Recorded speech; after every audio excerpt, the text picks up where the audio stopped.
Jamaicans continue to resent the fact that the best beaches in the country are locked away from them, corralled by the operators of big, medium-sized and small hotels. How long or for how much longer must the masses accept this reality? And what must the government do to ensure that the sons and daughters of this land can luxuriate on the beaches of the kind they see in advertisements promoting Jamaica to the world? That's the issue for discussion. Lead story on this Friday here on CVM TV. Let's start the show.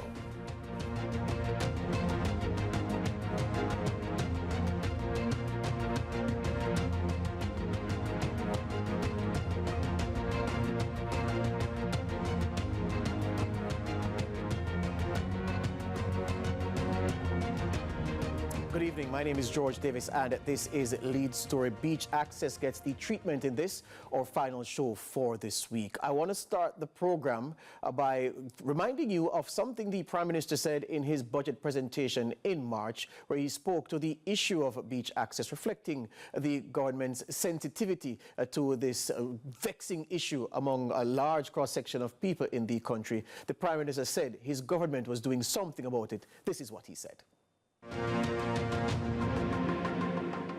You know, Madam Speaker, I've listened very carefully to the debate around beach access.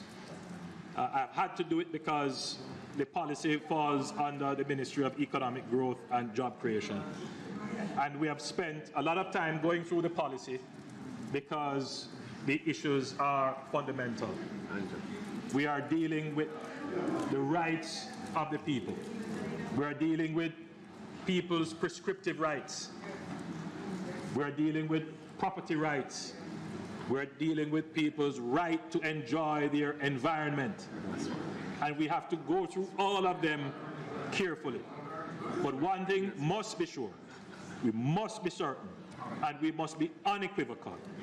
Jamaicans are entitled to access their beaches. Absolutely.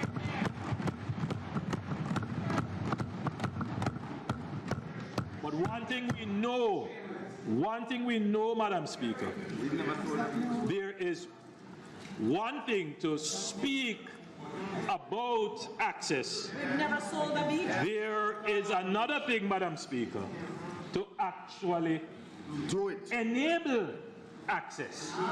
So we believe everybody must have access, but we go a step further. Madam Speaker, I am happy to announce that the government will be upgrading a number of beaches across the island for public access. And perhaps the problematic part of the Prime Minister's statement was that last bit where he said upgrading public access, not increasing access. So we're going to come to that. Now, Jamaica is approximately 494 miles long, 30% of the coastline, of course, sandy. Then, the Beach Control Act, Jamaicans have no inherent rights to the beach. Jamaicans have no inherent rights to the beach and access to beach under the Beach Control Act. No person shall be deemed to have any rights in or over the foreshore of the island or the floor of the sea, save such as are derived from or acquired or preserved under or by virtue of this act, meaning the Beach Control Act of 1956. Well, to discuss this issue this evening, I've asked two gentlemen who sit at different ends of the spectrum. Dr. Devon Taylor is the president of the Jamaica Beach Birthright Environmental Movement, JABEM. He's on Zoom, and in studio with me I have the gentleman, Dr. Kerry Wallace. He's the executive director of the Tourism Enhancement Fund. We were set to be joined by Jamal Banton. Yes, he's on. Jamal is on. He's a coastal engineer, and he's with he leads the respected coastal engineering firm, Smith Warner International. Gentlemen, good evening. Welcome to Lead Story. Good evening.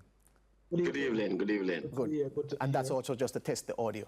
Let me start with Dr. Wallace in studio. Dr. Wallace, this issue continues to rankle with Jamaicans. Professor Caroline Cooper has several columns writing about beach access. Dr. Taylor has been very strident in the year that JABEM has been formed, and there has also been some informed perspective on the issue advanced by Jamal Banton and his team. When can Jamaicans expect more access to better quality beaches in the country? Right. So the good news is that we at the TEF, we have embarked on beach development, public beach development, recognizing that there may be displacement happening in our tourism sector, and certainly in the past we've had that. But what we're doing now is that we're making sure that we develop enough public access beaches and developing them at the standards and levels where every Jamaican will be proud of them and proud to partake in the amenities of those beaches. And we have 13 beaches on our cards now. 30 or 13? 13 beaches are dotted across Jamaica. I mean, these are development programs that are huge budgets and so on, so it takes a while for us to get there. But just because we're doing 13 doesn't mean it's only 13 that we'll end up doing. In fact, there are 66 beaches that NEPA has presented to us that are available. We took the first 13 in terms of our capacity to develop. So we are at advanced stages of designs and all those. In fact, 4 are at the stage where we can begin works in this financial year. And so our idea is that if we're blessed as a country with a lot of beaches, and if we That's why the public vex, because we're blessed with beaches and we can access the good ones. And the whole idea is that if we can develop, you know, there are varying stages. There are long beaches that have access to everyone. I mean, Negril Beach, for instance, is 7 miles, and everybody has access to Negril Beach, can walk up and down without uninhibited. There are some that are in a cove that the property may have only access to, but what we're trying to do is make sure Jamaicans are not short of beaches, not short of the beach experience, not short of being shown respect, to have boardwalks, to have restrooms, to have Wi-Fi, to have security, to have lifeguards, to have parking, and have the standards where they and their families can enjoy the amenities that we're blessed with. And that's the point, because people go to the few public beaches that are of good standard and say it's like a caveman experience. Jamal Banton, I'm in Barbados, and I can walk onto the best beach in Barbados, even if that beach is aligned with one of the big hotels there. And I'm saying to myself, so why can't I do that in Jamaica? Is it that Jamaica is short of access points or just short of beaches overall? What's the perspective from Smith Warner? Absolutely. So we've been fortunate enough to be working all throughout the Caribbean, and Barbados is one of those places. And wherever you go in Barbados, you're never more than 5 minutes away from a beach. And along the coastline of Barbados, there are specific windows that allow access to the public to the beach. So those are stipulated by government, and those easements have to be maintained.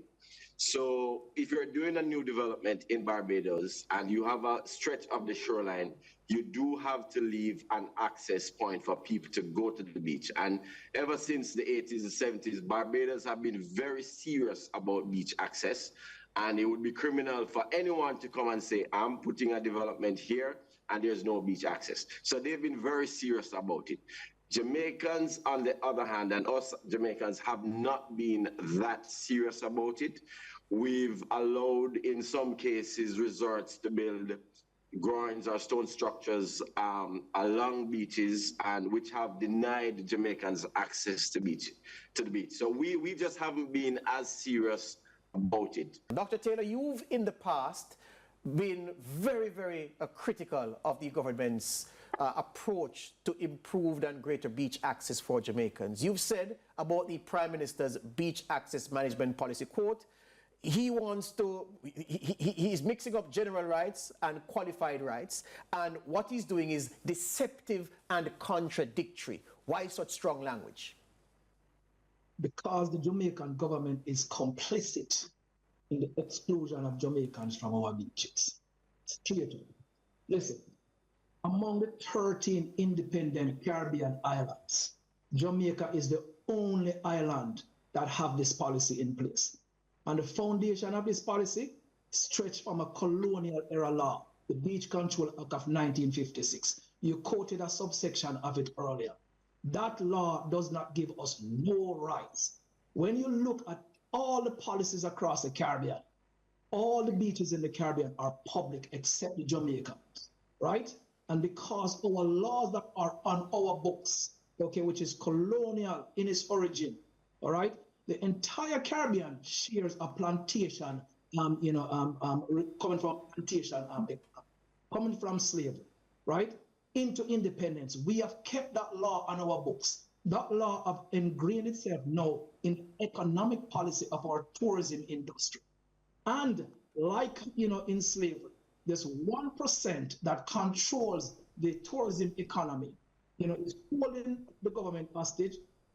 Government is playing along. The government is supporting these laws and excluding the Jamaican people. So Dr. Taylor, hold on, Dr. Taylor. 1%? What do I get to? Let me see if I understand you.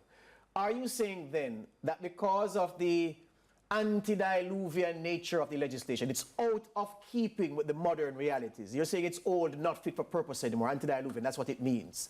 You're saying that because this law is like that, the hotel developers have exploited this old, weak, unfit for purpose law, and the government has been going along not even realizing that they're being exploited. Is that what you're saying? They realize that is the unjust thing. But they do realize it. It is a conscious act. It's not something that is unconscious. Listen, people across this country every day suffer from exclusion. Our government know it. It's not a maybe, it's not a if. Yes. It is the reality on the ground. Yes. This is our organization of 3 government entities as defendant in the courts when we are defending the rights of the Jamaican people to access their beaches. It is not coincidental, this is a purposeful mission. Yes. Hear you on that. Dr. Wallace, you've heard. Right, so yes. The first thing is, I hear the comparison with other destinations, and most of them are much smaller than Jamaica. They don't have the abundance of beaches that we have. And he mentioned 1% of the beach ownership for tourism. Come on, tourism is Jamaica's #1 industry. Jamaica tourism provides the largest employment in the country.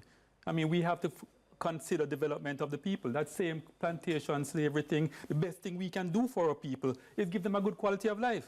It may build out industries so that they can have employment, they can have entrepreneurship opportunities, they can live a great quality of life. And that's what we're doing. And we're building out 13 free public access beaches to lift the standards. I don't want my people to go to no beach where they have no bathrooms, go to any beach where they don't have any parking, no lifeguards, and no Wi-Fi. We're developing all of that for our people. So as far as I'm concerned, we are doing more for the liberation of our people than fighting this fight to now inhibit tourism. I don't know if you gentlemen are music men, but as you said 13, in my mind was the Outcast song which says, when 16 is not enough. Is 13 enough? Is the point I hear the stakeholders are making. Right. Is 13 enough? So what I'm saying here is that it's not like they'll be excluded from every other beach. It's only 13 enough. I'm just saying we're upgrading 13 to the high standards. To be completed by when, this process of So we have 4 that the works will begin in this financial year, but the 13 will be phased in subsequent financial years until we get those on. In the meantime, we'll be adding more into the pipeline. So it will be a continuous development. And you're saying that the baseline that those beaches should have, each beach should have good bathrooms, Wi-Fi, secure parking. Security, lifeguards, shops, restaurants, kiosks. Will it be an experience? Amenities are plenty. Precisely. Right. Let me go to Jamel Banton. Jamel, the Barbados, and Dr. Wallace has a point. It's different to Jamaica. And I know that in the past you've written about the fact that Negril's 7-mile-long beach has many access points. So the complaint from people down that side is not as much as people who are on another part of the island. So the question then emerges. Yes. Is there enough of this kind of area developed by the government so that people can have the access points that our friends and compatriots in Negril enjoy? So I would say I appreciate what the TF is about to do or has been doing with the few or 13 beaches, but I think there needs to be a lot more. So yes, Jamaica is very different geographically. So whereas you have long stretches of beaches in Barbados, along the entire shoreline in Antigua, in say Cayman, and in the Negril, you do have access points. Jamaica's geography doesn't allow for that because we have small coves and bays. So there's not this long stretch of beach where people could have access to. So in many cases, people can't go to the shoreline because the rocky shoreline or the beach is just in a cove, and the owner has fenced off their property. So it is very different. So the government has to be deliberate about creating these beaches, new beaches, or enhances some beach coves so that people can have access to them. Yeah, Dr. Wallace, just before we go to the break. Just before we go to the break, Dr. Taylor made the point, he said that what exacerbates the problem is the fact that the government allows these hoteliers to build structures to block a space that would have been a natural access point to the beach. And that's why he said the government has been complicit in locking out Jamaicans. Well, I'm aware that MEGJEC is looking at that amongst other archaic laws on our books and so on. What we are doing at TEF in the interim is ensuring that because what we believe is that if all our people have access to a beach close to them and it's very well appointed and they're loving it, in fact, we hope that these beaches will also spawn tourism entrepreneurship, Airbnbs in a cluster around that beach and so on, and get more and more Jamaicans to get a piece of the tourism pie. Dr. Taylor, a lot of people support your group and the fact that you have dragged these 3 government agencies before the court, defending the rights of the people to access and enjoyment to the best beaches. You've won a lot of supporters for that. But I hear some people saying, does Dr. Taylor not know that the situation in places like Barbados, places like Antigua and Barbuda, and the culture is so different that you allow Jamaicans access to beaches, the best beaches, and pretty soon a man will set up a stall, he'll be selling spliff, he'll be jerking chicken, he'll be doing things like these. I've been around the Caribbean, thankfully, and I'm on a beach in Barbados, and I don't see the kind of vending and the kind of lawlessness and the disorder that attends to some of the better beaches in Jamaica that the public has access to. What do you say to someone who has that perspective? Listen, that is a racist kind of a view to have about Jamaican. That is stereotyping the Jamaican people. This is kind of like an anti-black racist kind of an argument to advance. Jamaicans are good people. We are good standing people, and we need to move off away of those prejudicial way of thinking. And I want to say to my colleague in the studio, listen, tourism is not going to save Jamaica. The kind of tourism that we're practicing right now, which is an extractive tourism, is 5 cents out of every dollar. That's no, man, you have the numbers wrong. You're going to get the right of response, Dr. Wallace. Hold on. Because you spoke Dr. Taylor, hold on. Remember, Dr. Taylor, hold on. Remember, I'm the referee. You're all my guests. You have protected time now. He'll have the right of response, so go ahead. Yes, there's pollution, okay? We have seen, exclusion of our people. Tourism is actually inhibiting our access rights, and our fundamental rights must come before anything else. Now, I'm not anti-tourism. Yes. I'm born up in a center very close to the industry. But the kind of tourism that we're talking about, and Barbados, St. Kitts and Nevis, Grenada, they're not different from Jamaica. We're all the descendants of enslaved Africans living in a liberated, independent, island nation. Hold it right there, Dr. Taylor. Afforded the same rights that these folks have. No conditional rights, but full rights to our environment. Hold it right there, Dr. Wallace. Right. So what I say to you, my brother, is that tourism is open to all of us. You are making it seem as if tourism is white and you're limiting access to black. Tourism is open to every Jamaican. You heard of Airbnb, you heard of social media, you heard of Instagram. We can all market to our guests now, and we can all provide tourism accommodations. In fact, last year alone, 31% of our arrivals stayed in non-hotel accommodations. The year before was 29%. So not only is tourism growing in Jamaica, but villas and Airbnbs and so on are growing faster than the other tourism. But you see, Dr. Wallace? And the visitors in those Airbnbs cannot access the beaches. What are you talking about? Which country you live in? Of course they can access the beaches. Where? Of course they are going to multiple beaches. There are 66 beaches in Jamaica. Hold on, Jamaica. Hold on, gentlemen, hold on, don't talk over each other. I promise you, every single one of them access beaches. Yes. Dr. Taylor, your response.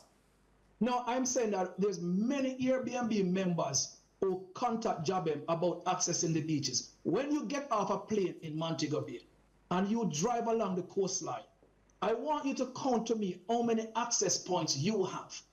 You have to reach to the beaches there. Yes. I used to have 3.89 miles of beach access in my county State Town. I have none.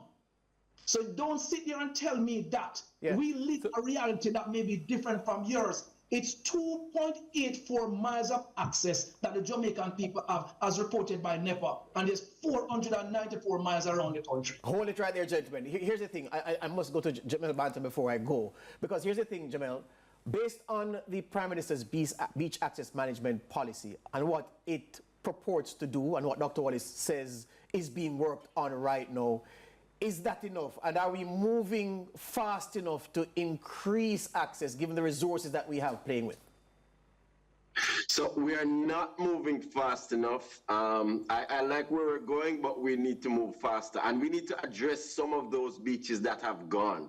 Hellshire, for example, is a situation that we should be ashamed of. We've allowed it to go, and we're allowing other beaches to go that we need to pay attention to. And if we don't have as many beaches as you guys are saying, we don't compare to other nations when you compare our size to our population.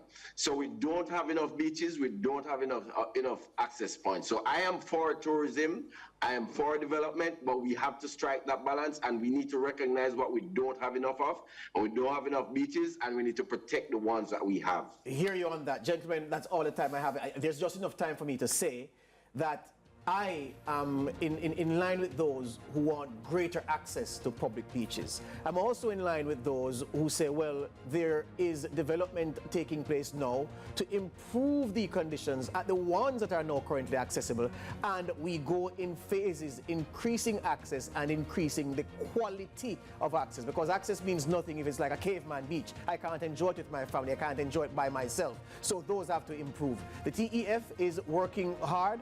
People like Dr. Devon Taylor are very, very useful to the process because they are the ones advocating for things that you and I can't be bothered with. Beach access is a problem in Jamaica, has long been a problem in Jamaica. The government says it is sensitive to this need for greater access, and the Homeless Administration says it's doing something. I say that there's enough to be optimistic about where the future of beach access is concerned.